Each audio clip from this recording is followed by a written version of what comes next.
Hello दोस्तों, good morning all of you.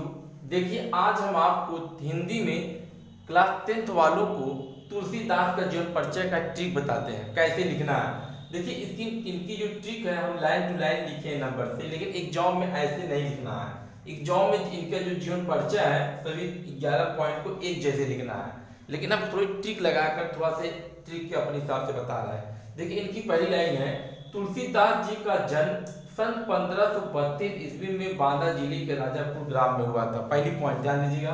दूसरी point, इनके पिता का नाम आत्माराम दुबे और माता का नाम मुल्सी था। ठीक है, यहाँ पे दुबे लगा लीजिएगा, आत्माराम दुबे और माता का नाम मुल्सी था। तीसरी पॉइंट है, यह राम भक्त कवि थे और सभी रचना को अवधि में लिखा है। ठीक। चौथी पॉइंट है, बचपन में इनका मन पढ़ने लिखने में नहीं लगता था क्योंकि ये बहुत घुमक्कड़ टाइप के थे। कैसे थे? घुमक्कड़ टाइप के थे, मतलब आवारागर्दी करते थे। ठीक है, बचपन में इनका मन पढ़ने लिखने में लगता है। ये क्या घुमक्कड़ टाइप के थे। और ये कैसे थे? कैसे थे? ये बहुत घूमते टहलते थे, आवारागर्दी करते थे। इनके पिता ने, देखिए पश्चिम पॉइंट, इनके पिता ने इनसे परेशान होकर तुलसीदास का विवाह रत्नावली नामक सुंदर कन्या से कर दी। ठीक है, ये बहुत आवारागर्दी करते थे, लोफड़गिरी करते थे। जैसे लोफड़ नहीं होते हैं ऐसे लोफड़गिरी करते थे। इनके पिता ने इनसे परेशान होकर एक रत्नावली सुंदर कन्या से इनकी विवाह कर दी। देखिए, ये पत्नी भक्त थे। जब विवाह हो गया रत्नावली से, ये क्या थे? एक पत्नी भक्त थे और हमेशा उसी के साथ 24 घंटा घर में ही लेकर उसको पड़े रहते थे।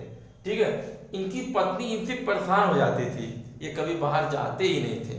क्या? ये कभी बाहर जाते ही नहीं थे। इसलिए देखिए, इसलिए इनकी पत्नी ने एक बार इनसे तुलसीदास को बिना बाजार भेजकर बिना बताए मायके चली गई। ठीक है, देखिए आपको समझ में आ रहा नहीं है। अगर आप थोड़ा और बढ़ा के लिखेंगे तो और अच्छा नंबर मिलेगा, इतना लिखेंगे तो भी बहुत अच्छा नंबर है, क्योंकि 3 नंबर में ये आता है। कितने मार्क्स का? ये 3 मार्क्स का है। ठीक है, 3 नंबर में 2 नंबर जीवन परिचय है, एक रचना लिखना है आपको, 1 नंबर इस पे मिलेगा। तो पहले इसको आप देख लीजिए। एक बार इनकी पत्नी ने तुलसीदास को बाजार भेजकर बिना बताए मायके चली गई। तुलसीदास ने अपनी पत्नी को घर में ना पाकर तुरंत ससुराल चले गए। और देखिए, एक बार जब इनकी पत्नी ने इनको तुलसीदास को बाजार बिना बताए चले गए, क्योंकि उसको जाना था अपने घर, अपने पिता के घर जाना था।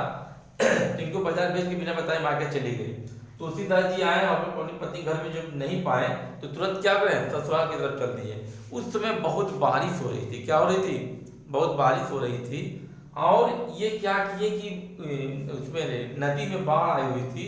इन्होंने किसी की परवाह ना करते हुए ये अपने ससुराल आंधी तूफान को चीरते हुए वहां पर पहुंच गए। और कैसे पूछे? आगे के द्वार से ना पीछे के द्वार से पहुंच गए। इनकी पत्नी जो थी, इनकी पत्नी को जो भी अंदर घुसे, इनकी पत्नी को इनको तुलसीदास को देखकर बहुत गुस्सा आया और उन्होंने कहा कि हस्त चर दे जामे ऐसी फिर, कि जितना प्रेम आप हमारे शरीर से करते हो उतना प्रेम अगर आप भगवान राम से करते तो कितना अच्छा होता। इसलिए तुलसीदास ने धिक्कार कर भगा दिया। ठीक है, भगा दिया। तुलसीदास को गुस्सा आया और तुरंत वो जंगल चले गए और वैराग्य जीवन अपना लिए। ठीक है, वहां पर उन्हें एक इनके गुरु मिले। कौन से गुरु है? उनके गुरु का नाम था, देखिए, नर हरिदास। इनके गुरु का नाम क्या था? नर हरिदास।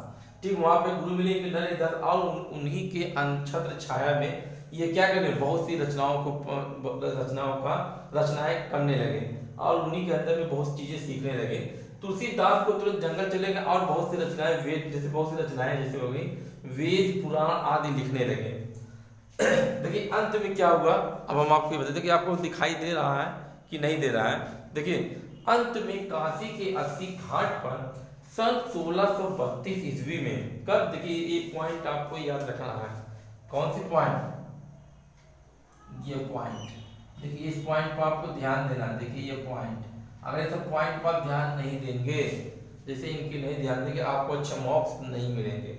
देखिए, अंत में काशी के 80 घाट पर सन 1632 ईस्वी में इनकी क्या हो जाती है? मृत्यु हो जाती है, यानी स्वर्ग सिधार हो जाती है। जो भी आप लिख सकते हैं लिखिए। अब देखिए, इनकी रचनाएं, देखिए एक रचना लिखेंगे तो आपको 1 नंबर मिलेगा। कितने नंबर मिलेंगे? 1 नंबर आपको मिलेंगे। देखिए हमने 3 रचनाएं लिख दी यहाँ, 1 2 3। देखिए आपको दिखाई दे रहा है ना 3 रचना, देखिए वीडियो तो कट नहीं रहा है। 3 रचना में लिख दिया है, ताकि आप इसमें से कोई भी एक लिख लीजिए। जैसे देखिए रचनाएं की श्री रामचरितमानस, विनय पत्रिका, कवितावली, इसके अलावा भी बहुत से हैं, दोहावली, पार्वती मंगल, जानकी मंगल, रामलला, ठीक है, रामलला हूँ, ठीक है भैया। देखिए रामलला, वैराग्य है, दोहावली, कवितावली है, इनकी भी बहुत सी रचनाएं हैं। देखिए इस तरह है लिखी हुई है। एक रचना आप याद कर लीजिए। रचना अगर आप याद कर लेंगे तो इनका आप 2 काम हो जाएगा। क्या क्या इनका, एक तो आपका यहाँ से भी इसमें भी लिख देंगे, दूसरा आपका जो क्वेश्चन आंसर है वहां भी लिख लेंगे। देखिए एक ट्रिक है इनकी है, वो ट्रिक हम आपको बता देते हैं। देखिए अगर आपको आ रहा है तो ठीक है। देखिए ट्रिक हम आपको बताते हैं। 2 कबीरा, देखिए क्या ट्रिक है, 2 कबीरा,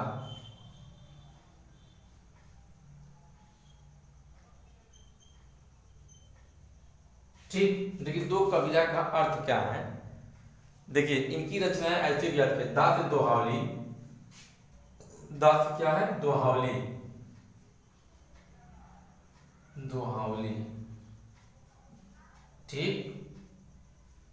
का से क्या है, कवितावली, कवितावली, ठीक। देखिए उसके बाद क्या है, वा से क्या है, विनय पत्रिका। देखिए विनय पत्रिका आपका है ना, ये लिखे ना विनय पत्रिका। रा से क्या है, देखिए रामचरितमानस, देखिए जो लिखे हैं, 2 कबीरा, ठीक है। इसके अलावा बहुत से और रचनाएं हैं, आपको याद करने को मिल जाएंगी। जानकी मंगल भी है, पार्वती मंगल भी है। ऐसे जितनी की रचनाएं आप याद करेंगे उतना ही बढ़िया आपको रहेगा। अब देखिए आपको तुमने इतना बता दिया, अगर आपको इतना भी लिख देते हैं तो भी आपको 3 मार्क मिल जाते हैं। और बढ़िया लिखना है तो यहाँ पर साहित्य में स्थान भी डाल दीजिए। साहित्य में स्थान क्या डालेंगे, देखिए कि अगर ऐसे डाल दीजिएंगे, साहित्य में स्थान, साहित्य में स्थान, अगली हेडिंग है, देखिए साहित्य में स्थान। अगर लिख देंगे तो भी ठीक है, और नहीं लिखेंगे तो भी ठीक है। देखिए वो तो हम आपको ऐसे ही बता दे रहे हैं। लिखिए यहाँ पर लिखना आप अपने मत, देखिए लिखिए क्या लिखेंगे, तुलसीदास जी का साहित्य में बहुत उच्च स्थान है। कैसा स्थान है, बहुत उच्च स्थान है, ये बहुत सर्वश्रेष्ठ कवि थे। ऐसे लिखना कि तुलसीदास जी का साहित्य में बहुत उच्च स्थान है, ये बहुत सर्वश्रेष्ठ कवि थे, और ये राम भक्ति के, ठीक है, या और ये राम भक्ति के थे। किस भक्ति थे, राम भक्ति थे। इन्होंने अपनी सारी रचनाओं को अवधी में लिखा है। किसमें लिखा है, अवधी में। देखिए यहाँ लिखा है अवधी में लिखा है। अवधी और ब्रज में भी थोड़ा सा कहेंगे, ब्रज में भी लिखा है, लेकिन अवधी में लिखा है, ठीक है। इनकी जितनी भी रचनाएं हैं सब क्या है, दिल को छू देने वाली है। इनकी भाषा बहुत सरल और सरस थी, इसलिए तुलसीदास को साहित्य में सबसे ऊंचा स्थान दिया गया है। अगर आप इतना और लिखते हैं तो आपको और भी अच्छा एक आपका इम्प्रेशन आपके पड़ेगा एग्जामिनर के ऊपर। और नहीं इतना लिख देंगे तो भी आपको 3 नंबर मिल जाएगा, ठीक है। अगर आपको ये मेरा वीडियो अच्छा लगे तो जरूर लाइक, सब्सक्राइब, कमेंट जरूर करिएगा। Thanks for watching my this video.